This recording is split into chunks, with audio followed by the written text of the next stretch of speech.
Good morning students. ಈ ಹಿಂದೆ 2 ಮ್ಯಾಥ್ಸ್ಗೆ ಸಂಬಂಧಿಸಿದಂತೆ ರೋಮಿಯೋ ಜೂಲಿಯಟ್ ಪದ್ಯಕ್ಕೆ ಸಂಬಂಧಿಸಿದಂತೆ ನಾನು ಎಲ್ಲ ಆನ್ಸರ್ಸನ್ನು ಕೊಟ್ಟಿರುವಂಥದ್ದನ್ನು ನೋಡಲಿಕ್ಕೆ ಸಾಧ್ಯ ಆಗುತ್ತೆ.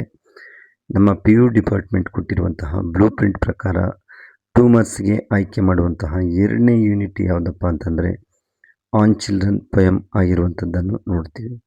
ಇಲ್ಲಿ ಒಟ್ಟಾರೆ 14 ಕ್ವಶನ್ಸನ್ನು ಕೊಟ್ಟಿದ್ದಾರೆ. ನೀವು ಸ್ಕ್ರೀನಲ್ಲಿ ನೋಡ್ತಾ ಇದ್ದೀರಿ. ಮೊದಲನೇ ಕ್ವಶನ್ ಬಂದು ನಾನು 14 ಕ್ವಶನ್ಸ್ಗೂ ಸಂಪೂರ್ಣವಾದಂಥ ಒಂದು ಆನ್ಸರ್ಸ್ ಕೊಡ್ತೀನಿ. ಅದರಲ್ಲಿ ಲಿಮಿಟೆಡ್ ಆದಂಥ ಒಂದು ಆನ್ಸರ್ಸ್ ಕೊಡ್ತೀನಿ. ನೀವು ಒಂದು ಏನಪ್ಪ ಅಂತಂದರೆ ಎಲ್ಲ ವಿದ್ಯಾರ್ಥಿಗಳು ವಿತ್ ಸ್ಪೆಲ್ಲಿಂಗ್ಸ್ ಮತ್ತು ಸೆಂಟೆನ್ಸ್ ಕನ್ಸ್ಟ್ರಕ್ಷನ್ಸನ್ನು ಬಹಳ ನೀಟಾಗಿ ಬರೆಯುವಂಥದ್ದನ್ನು ಕಲ್ತ್ಕೋಬೇಕು ಅನ್ನುವಂತಹ ಆಶಯವನ್ನು ವ್ಯಕ್ತಪಡಿಸ್ತಾ ಮೊದಲನೇ ಕ್ವಶನ್ ಬಗ್ಗೆ ನಾವು ಚರ್ಚೆ ಮಾಡೋಣ. ಇಲ್ಲಿನೂ ಈ ಹಿಂದೆ ಹೇಳಿದಂತೆ ಸುಮಾರು ಒಂದು 20-25 ವರ್ಡ್ಸ್ ಇಲ್ಲಿರ್ಬೋದು ಅಂತ ನಾನು ಭಾವಿಸ್ತೀನಿ. ಅದಕ್ಕಿಂತಲೂ ಕಡಿಮೆನೂ ಆಗ್ಬೋದು. Just you see that. ನೋಡಿ, ಮೊದಲನೇ ಕ್ವಶನ್ ಬಗ್ಗೆ ನಾನು ಚರ್ಚೆ ಮಾಡ್ತೀನಿ. What are the 2 reasons given by the prophet to say your children are not your children? ನೋಡಿ, ಇದೊಂದು ಸ್ಟ್ರಾಂಗ್ ಸ್ಟೇಟ್ಮೆಂಟನ್ನು ಪ್ರಾಫೆಟ್ ಮಾಡುವಂಥದ್ದನ್ನು ನೋಡ್ತೀವಿ. ಅಂದರೆ your children are not your children ಅಂತ ಪೇರೆಂಟ್ಸಿಗೆ ಹೇಳ್ತಾರೆ. ಅದಕ್ಕೆ 2 ರೀಸನ್ಸನ್ನು ಕೇಳ್ತಾ ಇದ್ದಾರೆ. ಏನು ರೀಸನ್ಸು ನೋಡಿ, ನಾನು ಅದು ಆನ್ಸರ್ಸು ನಮ್ಮ ಕ್ವಶನ್ ಬ್ಯಾಂಕಲ್ಲೇ ಕೊಟ್ಟಿರುವಂಥದ್ದಾಗಿದೆ. ಒಂದನೇ ಆನ್ಸರ್ ಏನಪ್ಪ ಅಂತಂದರೆ they are the sons and daughters of life longing for itself ಅಂತ. Life longing for itself, ನಿಮ್ಮ ಆಸೆಯ ಪ್ರತೀಕ ಆಗಿದ್ದಾರೆ. ಇಲ್ಲಿ ಲೈಫ್ ಲಾಂಗಿಂಗ್ ನಾನು ಅಂಡರ್ಲೈನ್ ಮಾಡಿದ್ದೀನಿ, ಅದನ್ನು ಅರ್ಥ ಮಾಡ್ಕೋಬೇಕು. ಎರಡನೇ ಆನ್ಸರ್ ಏನಪ್ಪ ಅಂತಂದರೆ they come through you but not from you ಅಂತ. ನಿಮ್ಮ ಮೂಲಕ ಬಂದಿರಬಹುದು, ಆದರೆ ನೀವೇನೇ ಅಲ್ಲ ಅಂತ. ಮೂರನೇ ಆನ್ಸರ್ ಏನಪ್ಪ ಅಂತಂದರೆ they are with you yet they belong not to you. ಇದು ಮೂರನೇ ಆನ್ಸರ್ ಆಗಿರುವಂಥದ್ದು. ಈ ಮೂರರಲ್ಲಿ ಯಾವುದಾದ್ರೂ ಬರೀಬೋದು. They belong not to you, they come through you, though they are with you, ನಿಮ್ಮ ಜೊತೆನೇ ಇರಬಹುದು ಬಟ್ ನೀವೇನೇ ಅಲ್ಲ ಅನ್ನುವಂಥದ್ದು. They belong not to you, ನಿಮಗೇನೆ ಸೇರಿಲ್ಲ ಅಂತ. ಅಂದರೆ ನಾವು ಗ್ರೇಟ್ ಎಕ್ಸ್ಪೆಕ್ಟೇಷನ್ಸ್ ಅನ್ನುವಂಥದ್ದು ನಾವು ಯಾರು ಚಿಲ್ಡ್ರನ್ಸ್ ಬಗ್ಗೆ ಪೇರೆಂಟ್ಸ್ ಹೊಂದಿರುವಂತಹದ್ದನ್ನು ಪ್ರೆಸೆಂಟ್ ಸಿಚುಯೇಷನ್ಸಲ್ಲಿ ನೋಡಲಿಕ್ಕೆ ಸಾಧ್ಯತೆ ಆಗುತ್ತೆ. ಇದನ್ನು ಇಲ್ಲಿ ಅಪೀಲ್ ಮಾಡಿದ್ದಾರೆ, ಇದನ್ನು ಅರ್ಥ ಮಾಡ್ಕೋಬೇಕು. ಎರಡನೇ ಒಂದು ಕ್ವಶನ್ ಬಂದು what parents may give May not give. ಎರಡನ್ನೂ ನಾನು ಅಂಡರ್ಲೈನ್ ಮಾಡಿದ್ದೀನಿ. ಮೇ ಗಿವ್ ಅಂತಂದರೆ ಏನು ಕೊಡಬೇಕು ಅಂತ, ಮೇ ನಾಟ್ ಗಿವ್ ಅಂತ ನಾವು ಕ್ವಶನ್ಸಲ್ಲಿ ಕ್ವಶನಿಂಗ್ ವರ್ಡ್ ಏನಿದೆ ಅನ್ನೋದನ್ನು ಫಸ್ಟ್ ಅರ್ಥ ಮಾಡ್ಕೋಬೇಕು. ಈಗ ವಾಟ್ ಅನ್ನುವಂಥದ್ದಿದೆ, ವಾಟ್ ಅಂದರೆ ಏನು ಅಂತ. ಇನ್ನು ನೆಕ್ಸ್ಟ್ ನಾವು ಅಲ್ಲಿ ಕೊಟ್ಟಿರುವಂತಹ ಇಂಪಾರ್ಟೆಂಟ್ ವರ್ಡ್ಸ್ ಏನಿದೋ ಅದು ಕಂಟೆಂಟನ್ನು ಎಕ್ಸ್ಪೆಕ್ಟ್ ಮಾಡುವಂತಹ ವರ್ಡ್ಸ್ ಆಗಿರ್ತವೆ. May give and may not give, ಯಾವುದನ್ನು ಕೊಡಬೇಕು ಯಾವುದನ್ನು ಕೊಡಬಾರ್ದು ಅಂತ ಯಾರು ಹೇಳ್ತಾರೆ? To give to on children according to the prophet ಏನಿದನೋ ಪ್ರಾಫೆಟ್ಟೇ ಈ ಪದ್ಯದಲ್ಲಿ ನೆರೇಟರ್ ಆಗಿರೋಂಥದ್ರಿಂದ ಇದನ್ನು ಹೇಳ್ತಾರೆ. ಈ ಒಂದು ಪ್ರಶ್ನೆಯನ್ನು ಕೇಳ್ತಾರೆ. ನೋಡಿ, ಏನು ಕೊಡಬೇಕು ಅಂತಂದರೆ ಮೇ ಗಿವ್ ಅಂತಂದರೆ ಲವ್ ಅಂತ. ನೀವು ಇದನ್ನು ಸೇರಿಸೇನೆ ಬರೀಬೋದು. ಪೇರೆಂಟ್ಸ್ ಮೇ ಗಿವ್ ಲವ್, ನಾನು ಲವ್ ಅಂತ ಅಷ್ಟೇ ಮಾತ್ರ ಬರೆದಿದ್ದೀನಿ. Parents may not give their thoughts ಅಂತ. ಅವರ ಥಾಟ್ಸನ್ನು ಕೊಡಬಾರ್ದು, ಏಕೆಂದರೆ ಅವ್ರದ್ದೇ ಥಾಟ್ಸ್ ಇದೆ ಅಂತ. ನೆಕ್ಸ್ಟ್ ಕ್ವಶನ್ ನೋಡಿ, according to on children what parents not to give to children according to the prophet and why ಅಂತ. ಇಲ್ಲಿ ಕ್ವಶನ್ ಏನಪ್ಪ ಅಂತಂದರೆ ಪೇರೆಂಟ್ಸು ಏನನ್ನು ಕೊಡಬಾರ್ದು ಮತ್ತು ಏನಕ್ಕೆ ಅಂತ. ವೈ ಅನ್ನುವಂಥದ್ದು ಲಾಸ್ಟ್ ಕ್ವಶನ್ ಇದೆ. ಇದು ನಾವಿಲ್ಲಿ ಅರ್ಥ ಮಾಡ್ಕೋಬೇಕಾಗಿದ್ದು ನಾಟ್ ಗಿವ್ ಟು ಚಿಲ್ಡ್ರನ್ ಅನ್ನುವಂತಹದ್ದನ್ನು ಇದು ಕಂಟೆಂಟನ್ನು ಎಕ್ಸ್ಪೆಕ್ಟ್ ಮಾಡುವಂಥ ಒಂದು ಕ್ವಶನ್ ಆಗಿದೆ. ನೆಕ್ಸ್ಟ್ ನೋಡಿ, ಆನ್ಸರ್ ಏನಪ್ಪ ಅಂತಂದರೆ thoughts, they should not give thoughts ಅಂತ. Parents may not give thoughts to children ಅಂತ ನೀವು ಥಾಟ್ಸ್ ಅಂತ ಬರೆದ್ರೂ ಸಾಕು. Because they have their own thoughts ಅಂತ. ಏನಕ್ಕೆ ಅಂತಂದರೆ ಓನ್ ಥಾಟ್ಸ್ ಅಂತ ಮಾತ್ರ ಬರೆಸಿದ್ದೀನಿ. ಚಿಲ್ಡ್ರನ್ ಯಾವ ದೇರ್ ಓನ್ ಥಾಟ್ಸ್ ಅಂತ ಅರ್ಥ. ನೀವು ಎಷ್ಟು ಬರೆದ್ರೂ ಸಾಕು. ಓನ್ ಥಾಟ್ಸ್ ಅಂತ, ಚಿಲ್ಡ್ರನ್ ಹ್ಯಾವ್ ಓನ್ ಥಾಟ್ಸ್ ಅಂತ. ನೆಕ್ಸ್ಟ್ 4ನೇ ಪ್ರಶ್ನೆ ಬಂದು according to the prophet on children what parents May house and what they may not. 4ನೇ ಕ್ವೆಶ್ಚನ್‌ಗೆ ಆನ್ಸರ್ ಬಂದು ಚಿಲ್ಡ್ರನ್ ಬಾಡೀಸ್ ಅಂತ. ಅಂದರೆ parents May house children bodies ಅಂತ. ನೀವು ಚಿಲ್ಡ್ರನ್ ಬಾಡೀಸ್ ಅಂತ ಬರೆದ್ರೆ ಸಾಕಾಗುತ್ತೆ. ಅಂದರೆ ದೇಹಕ್ಕೆ ಅವರು ಆಶ್ರಯವನ್ನು ಒದಗಿಸ್ಬೋದು ಹೊರತಾಗಿ ವಾಟ್ ದೇ ಮೇ ನಾಟ್, ಈ ಪ್ರಶ್ನೆಯನ್ನು ನೋಡಿ. ವಾಟ್ ದೇ ಮೇ ನಾಟ್, ಏನಕ್ಕೆ ಆಶ್ರಯವನ್ನು ಒದಗಿಸ್ಲಿಕ್ಕೆ ಆಗೋದಿಲ್ಲ ಅಂತಂದರೆ but not souls. But not souls. Souls ಅಂದರೆ ಮನಸ್ಸು ಅಂತ, ಆತ್ಮ ಅಂತ. ನಮ್ಮ ಮನಸ್ಸು ಏನಿದೆಯೋ ನಮ್ಮ ಮನಸ್ಸಿಗೆ ಖಂಡಿತವಾಗ್ಲೂ ಪೇರೆಂಟ್ಸು ಆಶ್ರಯವನ್ನು ಒದಗಿಸ್ಲಿಕ್ಕಾಗೋಲ್ಲ. ನಮ್ಮ ಮನಸ್ಸಿಗೆ ನಾವೇನೇ ಸಮಾಧಾನವನ್ನು ತಂದುಕೊಳ್ಬೇಕಾಗಿರುತ್ತೆ ಅಂತ ಅದರ ಅರ್ಥ ಇರುವಂತಹದ್ದು.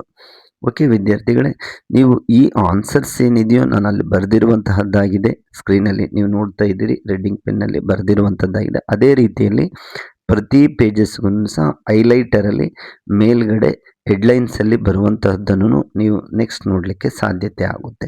ನಾನು ನೆಕ್ಸ್ಟ್ ಕ್ವಶನ್ ನಂಬರ್ 5 ಹೋಗ್ತೀನಿ.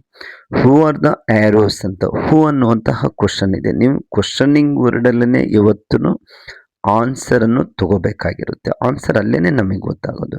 Who are the arrows. Arrows ಅಂತಂದರೆ ಅಲ್ಲಿ ಲಿವಿಂಗ್ ಆ್ಯರೋಸ್ ಅಂತ ಪದ್ಯದಲ್ಲಿ ಕೊಟ್ಟಿದ್ದಾರೆ, ಅಂದರೆ ಚಿಲ್ಡ್ರನ್ ಅಂತ. Next who sends them forward on children ಅಂತ. ಹೂ ಸೆಂಡ್ಸ್ ದೆಮ್, ಅವರನ್ನು ಮುಂದೆ ಕೊಂಡೊಯ್ಯುವಂತಹ ಶಕ್ತತೆ ಯಾರಿಗಿರುತ್ತೆ ಅಂತ.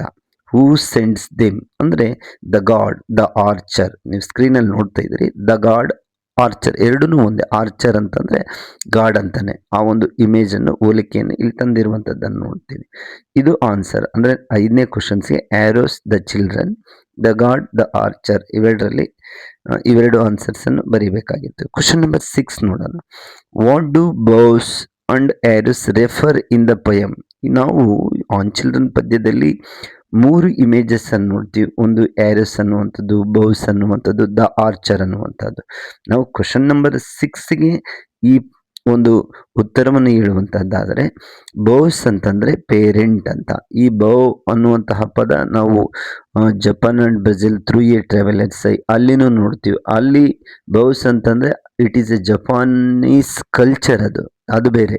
ಇಲ್ಲಿ ಬೌಸ್ ಅನ್ನುವಂತಹ ಪದ ಏನಿದೆಯೋ ಪೇರೆಂಟ್ಸ್ ಅಂತ ಅರ್ಥ. ನೆಕ್ಸ್ಟ್ ಆ್ಯರೋಸ್ ಅಂತ ಇದೆ, ಅಂದರೆ ಲಿವಿಂಗ್ ಆ್ಯರೋಸ್ ಅಂತ. ಲಿವಿಂಗ್ ನೀವು ಆ್ಯರೋಸ್ ಅಂತ ಬರೆದ್ರೂ ಓಕೆನೆ. ಲಿವಿಂಗ್ ಆ್ಯರೋಸ್ ಹೈಲಿ ಅಪ್ರೋಪ್ರಿಯೇಟ್ ಆದಂಥ ಒಂದು ಪದ ಆಗಿರುತ್ತೆ. ಲಿವಿಂಗ್ ಆ್ಯರೋಸ್ ಮೀನ್ಸ್ ಚಿಲ್ಡ್ರನ್ ಅಂತ ಅರ್ಥ. ನೆಕ್ಸ್ಟ್ ಕ್ವಶನ್ ನಂಬರ್ 7 ನೋಡೋಣ. According to the prophet on children who bends the bow and why. ನೋಡಿ, ಇಲ್ಲಿ ಪ್ರಾಫಿಟ್ ಪ್ರಕಾರ, ಪ್ರಾಫಿಟನ್ನೇ ಮಾತಾಡ್ತಾ ಇರೋಂಥದ್ದು, ಆತನೇ ಸ್ಪೀಕರ್. ನೋಡಿ, ಪ್ರಾಫಿಟ್ ಪ್ರಕಾರ ಹೂ ಬೆಂಡ್ಸ್ ದ ಬೌ, ತನ್ನ ತಾನು ಯಾರ ಹಿಡಿತದಲ್ಲಿ ಬೌಸ್ ಇರುತ್ತೆ ಅಂತ ಅಂದರೆ ದ ಗಾಡ್ ಅಂತ. ಏನಕ್ಕೆ, ನೆಕ್ಸ್ಟ್ ನೋಡಿ, ಅಂಡ್ ವೈ, ಏನಕ್ಕೆ ಅಂತಂದರೆ ಈ ಲವ್ಸ್ ದೆಮ್ ಅಂತ. ಈಗ ಪೇರೆಂಟ್ಸ್ ಆಗಿರ್ಬೋದು, ಚಿಲ್ಡ್ರನ್ ಆಗಿರ್ಬೋದು, ಇಬ್ಬರನ್ನೂ ಆತ ತನ್ನ ಒಲವಿನಿಂದ ಕಾಣ್ತಾ ಇರ್ತಾನೆ. ಹಾಗಾಗಿ ಈ ಲವ್ಸ್ ದೆಮ್ ಅಂತ. Loves on to send the arrows to reach the mark ಅಂತ. ಅಲ್ಲಿ ಮಾರ್ಕ್ ಅಂತ ಮಾತ್ರ ಬರ್ತಿದ್ದೀನಿ, ಟು ಮಾರ್ಕ್ ಅಂತ ಬರ್ತಿದ್ದೀನಿ, ಟು ರೀಚ್ ದ ಮಾರ್ಕ್ ಅಂತ. ಮಕ್ಕಳು ಯಾವ ಗಮ್ಯವನ್ನು ಸೇರಬೇಕು, ಯಾವ ಗುರಿಯನ್ನು ಸೇರಬೇಕು ಅನ್ನೋದು ಯಾರಿಗೆ ಗೊತ್ತಿರುತ್ತೆ? ಖಂಡಿತವಾಗ್ಲೂ ಆ ಆರ್ಚರ್ಗೆ, ಆ ದೇವರಿಗೆ ಗೊತ್ತಿರುತ್ತೆ ಅನ್ನುವಂತಹ ಮಾತನ್ನು ಪ್ರಾಫಿಟ್ ಕ್ವಶನ್ ನಂಬರ್ 7ಗೆ ಹೇಳುವಂಥದ್ದನ್ನು ನೋಡಲಿಕ್ಕೆ ಸಾಧ್ಯತೆ ಆಗುತ್ತೆ. Question number 8. On children who sees the mark upon the path of infinite ಅಂತ. ನೋಡಿ, ಇನ್ಫಿನಿಟ್ ಅಂತಂದರೆ ಅನಂತ ಅಂತ. ಅನಂತದಲ್ಲಿ ಇರುವಂತಹ ಒಂದು ಮಾರ್ಕ್ ಏನಿದೆಯೋ, ಗುರಿ ಏನಿದೆಯೋ, ಇದನ್ನು ಯಾರು ನೋಡ್ತಾರಪ್ಪ ಅಂತಂದರೆ ಆನ್ಸರ್ ನಾನು ಬರೆದಿದ್ದೀನಿ, ಸ್ಕ್ರೀನಲ್ಲಿ ನೋಡ್ತಾ ಇದ್ದೀರಿ. ದ ಆರ್ಚರ್, ದ ಗಾಡ್ ಅಂತ ಅರ್ಥ. ಆರ್ಚರ್ ಅಂದ್ರೂ ಒಂದೇ, ಗಾಡ್ ಅಂದ್ರೂ ಒಂದೇ.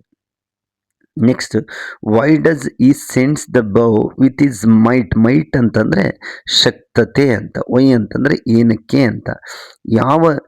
ಏನಕ್ಕೆ ಆ ದೇವರು ತನ್ನ ಶಕ್ತತೆಯಿಂದ ಆ ಒಂದು ಬೌ ಏನಿದೆಯೋ ಅದನ್ನು ಬಳಕೆ ಮಾಡ್ಕೊಳ್ತಾನೆ ಅಂತಂದರೆ ಈ sends the living arrows the reach the mark ಅಂತ. ಆತ ತನ್ನ ಶಕ್ತತೆಯನ್ನು ಉಪಯೋಗಿಸಿ ಏನಕ್ಕೆ ಬಳಕೆ ಮಾಡ್ತಾನೆ ಅಂತಂದರೆ, ನೀವು ಆನ್ಸರ್ಸ್ ಅಷ್ಟೇ ನೋಡಿ. He sends the arrows to reach the mark ಅಂತ. ಅನಂತದಲ್ಲಿ ಇರುವಂತಹ ನಮಗೆ ಗೊತ್ತಿಲ್ಲದೆ ಇರುವಂತಹ ಒಂದು ಗಮ್ಯ ಅಂದರೆ ಗುರಿ. ಮಾರ್ಕ್ ಅಂತಂದರೆ ಇಲ್ಲಿ ಗುರಿ ಅಂತ. ಮಾರ್ಕ್ ಅಂತಂದರೆ ಅದು ಬೇರೆ ಬೇರೆ ಅರ್ಥಗಳನ್ನು ಕೊಡುವಂಥದ್ದು. ಇಲ್ಲಿ ಮಾರ್ಕ್ ಅಂತಂದರೆ ಗುರಿ ಅಂತ. ಆತನ ಗುರಿ ಸೇರಬೇಕು, ಯಾವ ರೀತಿ ಸೇರಿಸಬೇಕು ಅನ್ನುವಂತಹದಕ್ಕೋಸ್ಕರ ಆತ ಯಾವುದೋ ತನ್ನ ಒಂದು ಶಕ್ತತೆಯಿಂದ ಬೌಸನ್ನು ಬೆಂಡ್ ಮಾಡಿರುವಂಥದ್ದನ್ನು ನೋಡಲಿಕ್ಕೆ ಸಾಧ್ಯತೆ ಆಗುತ್ತೆ. ಇಲ್ಲಿ ನೀವು ಆನ್ಸರ್ ಬರೀಬೇಕಾಗಿರೋದು the God and to reach the mark ಅಷ್ಟು ಬರೆದ್ರೂ ಸಾಕು. ಕ್ವಶನ್ ನಂಬರ್ 9ಗೆ ಬರೋಣ. Who are the arrows? Arrows ಅಂದರೆ ಯಾರು? ಚಿಲ್ಡ್ರನ್ ಅಂತ ಅರ್ಥ. CHILDREN ಚಿಲ್ಡ್ರನ್ ಅಂತ ಅರ್ಥ. ಹೂ ಸೆಂಡ್ಸ್ ದೆಮ್ ಫಾರ್ವರ್ಡ್ ಅಂತ, ಯಾರು ಅವರನ್ನು ಮುಂದೆ ಸಲಹುತ್ತಾರೆ, ಅವರ ಭವಿಷ್ಯತ್ತನ್ನು ಯಾರು ರೂಪಿಸ್ತಾರೆ ಅಂತಂದರೆ ದ ಆರ್ಚರ್, ದ ಗಾಡ್ ಅಂತ. ನೆಕ್ಸ್ಟ್ ಕ್ವಶನ್ ನಂಬರ್ 10 ನೋಡೋಣ. Yes, in the poem on children, the poet says, and though they are with you, yet they belong not to you. ಇಲ್ಲಿ ಇದು ಸ್ಟೇಟ್ಮೆಂಟ್. ಇಲ್ಲಿ ಕ್ವಶನ್ ಏನಾಗಿದೆ ಅಂತಂದರೆ who do the words they and you refer ಅಂತ. ಅಂದರೆ ಇಲ್ಲಿ they ಮತ್ತು you ಅನ್ನುವಂತಹ ಪದಗಳು ಏನನ್ನು ಸೂಚಿಸ್ತವೆ ಅಂತ ಅರ್ಥ. ಇಲ್ಲಿ ದೇ ಅನ್ನುವಂತಹ ಪದ ಚಿಲ್ಡ್ರನ್ ಅನ್ನು ಸೂಚಿಸುತ್ತೆ, ಯು ಅನ್ನುವಂತಹ ಪದ ಪೇರೆಂಟ್ಸ್ ಅನ್ನು ಸೂಚಿಸುತ್ತೆ. Yes, you see that. He ಅನ್ನುವಂಥ ಓಕೆ, ಈ ಅನ್ನೋ ಪದ ಕೊಟ್ಟಿಲ್ಲ. ದೇ ಅಂದರೆ ಚಿಲ್ಡ್ರನ್, ಯು ಅಂತಂದರೆ ಪೇರೆಂಟ್ಸ್. ನೆಕ್ಸ್ಟ್ ಕ್ವಶನ್ಗೆ ಹೋಗೋಣ. Question number 11. ವಿದ್ಯಾರ್ಥಿಗಳೇ, who is holding a baby against her bosom and to whom she is asking to speak about children in on children. ಅಂದರೆ ಕ್ವಶನ್ ಏನು ಕೇಳಿದ್ದಾರೆ, ಕ್ವಶನಿಂಗ್ ವರ್ಡ್ ನೋಡಿ. ಹೂ is holding a baby against her bosom. ಯಾರು ತನ್ನ ಮಗುವನ್ನು ಎತ್ಕೊಂಡು ಇದ್ದಾರೆ ಅನ್ನುವಂತಹದ್ದು ಪ್ರಶ್ನೆ. ಅಲ್ಲಿ ಯಾರು ಅಂತಂದರೆ ಎ ವುಮನ್ ಅನ್ನುವಂಥ ಆನ್ಸರನ್ನು ಬರೀಬೇಕು. Next, to whom she is speaking, asking to speak ಅಂತ. ಯಾರ ಹತ್ರ ಮಾತಾಡ್ತಾ ಇದ್ದಾಳೆ ಅನ್ನುವಂಥದ್ದು, ಯಾರನ್ನ ಕೇಳ್ತಾ ಇದ್ದಾಳೆ ಅನ್ನುವಂಥದ್ದು. ಅಂದರೆ ದ ಪ್ರಾಫೆಟ್ ಹತ್ರ ಎ ವುಮನ್ ಮಾತಾಡ್ತಾ ಇದ್ದಾಳೆ. ಯಾರ ಬಗ್ಗೆನಪ್ಪ ಅಂತಂದರೆ ಅಬೌಟ್ ಚಿಲ್ಡ್ರನ್ ಅಂತ ಅದು ಆನ್ಸರ್ ಬರುತ್ತೆ. ಬಟ್ ಇಲ್ಲಿ ಕ್ವಶನ್ ಕೇಳಿರುವಂಥದ್ದು who is holding a woman. Next, to whom she is speaking, ಅಲ್ಲಿ ಅಂಡರ್ಲೈನ್ ಮಾಡಿದ್ದೀನಿ ಎರಡೂ, ದ ಪ್ರಾಫೆಟ್ ಅನ್ನುವಂಥದ್ದು. ನೆಕ್ಸ್ಟ್ ಕ್ವಶನ್ ನಂಬರ್ 12 ನೋಡೋಣ. Who is holding a baby against her bosom, same question ಕೊಟ್ಟಿದ್ದಾರೆ, a woman. Next, what is she asking the prophet in on children. ಇಡೀ ಪದ್ಯದ ಸಾರಾಂಶ ಏನಿದೆಯೋ ಸಾರಾಂಶವನ್ನು ಎಕ್ಸ್ಪೆಕ್ಟ್ ಮಾಡುವಂತಹ ಪ್ರಶ್ನೆ ಯಾವುದಪ್ಪ ಅಂದರೆ ಇದೇನೆ. What is she is asking the prophet on children. ಏನನ್ನು ಕೇಳ್ತಾಳೆ ಅಂತ, ಏನನ್ನು ಕೇಳ್ತಾಳಪ್ಪ ಅಂತಂದ್ರೆ she is asking how to bring up our children ಅಂತ. ನಾನು ಕೊಟ್ಟಿರುವಂಥ ಆನ್ಸರ್ ಏನಪ್ಪ ಅಂದರೆ how to bring up our children. ನನ್ನ ಮಕ್ಕಳನ್ನು ಹೇಗೆ ಪೋಷಣೆ ಮಾಡಬೇಕು, ಬ್ರಿಂಗ್ ಅಪ್ ಅಂದರೆ ಪೋಷಣೆ ಮಾಡಬೇಕು ಅನ್ನೋದನ್ನ ಕೇಳ್ತಾಳೆ. ಬ್ರಾಕೆಟಲ್ಲಿ ಕೊಟ್ಟಿದ್ದೀನಿ ನಾನು ಫ್ಯೂಚರ್, ಅಂದರೆ ಅಬೌಟ್ ಅವರ್ ಚಿಲ್ಡ್ರನ್ ಫ್ಯೂಚರ್ ಅನ್ನುವಂಥದ್ದು ಆನ್ಸರ್ ಆಗಿರುತ್ತೆ. ಇದನ್ನು ಬರೀಬೇಕಾಗಿರುತ್ತೆ. ನೆಕ್ಸ್ಟ್ ಕ್ವಶನ್ ನಂಬರ್ 13ಕ್ಕೆ ಬರೋಣ.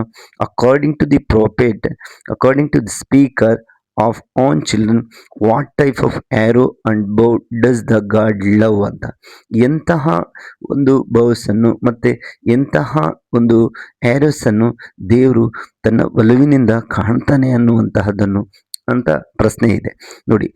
ಲಿವಿಂಗ್ ಆ್ಯರೋಸ್ ಅಂದರೆ ಜೀವಂತಿಕೆಯುಳ್ಳಂತಹ ಆ್ಯರೋಸ್ ಏನಿದಾವೋ ಅವರನ್ನು ದೇವರು ಪ್ರೀತಿ ಮಾಡ್ತಾರೆ. ನೆಕ್ಸ್ಟ್, ಎಂತಹ ಬೌಸ್ ಅಂತಂದರೆ ಯಾರು ಪೇರೆಂಟ್ಸ್, ಫೇತ್ಫುಲ್ ಬೌಸ್ ಅಂತ, ಫೇತ್ಫುಲ್ ಪೇರೆಂಟ್ಸ್ ಅಂತ ನೀವು ಬರೀಬೇಕಾಗಿರುತ್ತೆ. ಇಲ್ಲಿ ಫೇತ್ಫುಲ್ ಮತ್ತು ಲಿವಿಂಗ್ ಆ್ಯರೋಸ್ ಏನಿದೆ ಇದು ಭಾಳ ಇಂಪಾರ್ಟೆಂಟ್ ಆದಂಥ ಪದ.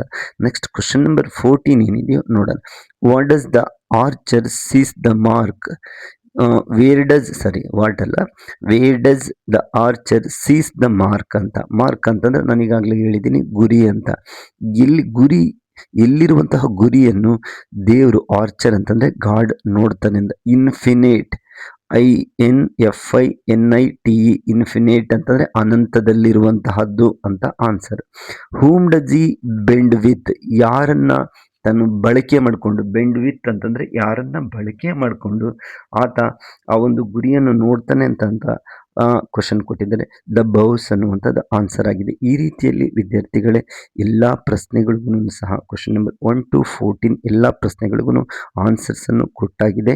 ಅದೇ ರೀತಿಯಲ್ಲಿ ನೀವು ಸ್ಕ್ರೀನಲ್ಲಿ ನೋಡ್ತಿದ್ದೀರಿ ಆನ್ಸರನ್ನು ರೆಡ್ಡಿಂಗ್ ಪೆನ್ನಲ್ಲಿ ನಾನು ಏನು ಬರೆದಿದ್ದೀನೋ ಅದೇ ರೀತಿಯಲ್ಲಿ ಹೈಲೈಟರಲ್ಲಿ ಪ್ರತಿ ಪೇಜಸ್ಸಲ್ಲೂ ಸಹ ನೀವು ಸ್ಕ್ರೀನರಲ್ಲಿ ಹೈಲೈಟರಲ್ಲಿನೂ ಅದೇ ಆನ್ಸರ್ಸು ಬರುವಂಥದ್ದಾಗಿರುತ್ತೆ. ಸ್ಪೆಲ್ಲಿಂಗ್ಸು ಏನಾದರೂ ಮಿಸ್ಟೇಕ್ಸ್ ಇದ್ದರೆ ಅದನ್ನು ಹೈಲೈಟರಲ್ಲಿ ಬರುತ್ತಲ್ಲ ಅದನ್ನು ನೋಡಿ ಕರೆಕ್ಷನ್ ಮಾಡ್ಕೋಬೇಕು.